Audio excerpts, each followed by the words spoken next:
This is amazing. I don't get it. Hello there, my holy friends. Maybe you watched my last video about why be Jewish and you thought, well, why not? Let's try this. Then you went to a synagogue and you just didn't get it. First off, you probably went at 9:30, didn't you? You went at whatever time they told you the service starts, and you're like, I'm alone here. Or there's one guy singing, and it's not in English. Maybe you get there, and somebody says, hey, we're on page number 17. And you're like, which book? There's a blue one, there's a red one, maybe it's the holiday, and there's a brown one.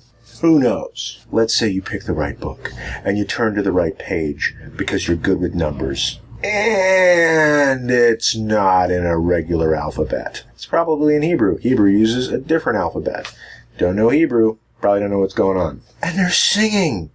And I don't know this song. And I've been to other places where they have sheet music.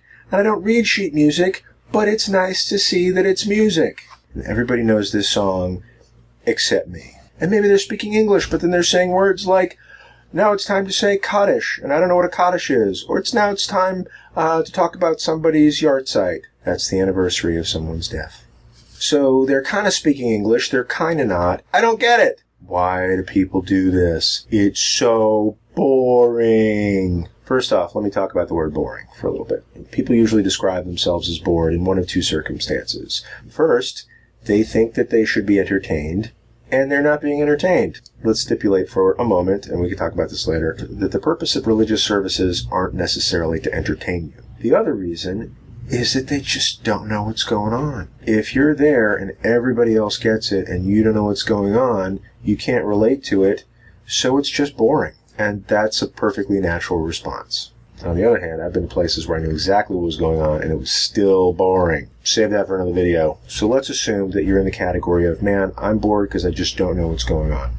I wish I could give you a magic pill that suddenly you understood the Hebrew and you knew the songs and you knew what all the different prayers were about. You knew how certain traditions evolved. If they had such a pill, I would have taken it years ago. I'd take it tomorrow, but they don't. So here's my advice. Go back. If you went last week, go back again this week. If you went this week, didn't get it, go back next week. It's a daily service and you go back tomorrow. Just go and go again and keep going. Actually, let's back up a step. First, you should find a place that's close to you. You should find a place that's friendly, where the people are nice to you. If they're serving God and they're not nice to you, they are doing it wrong.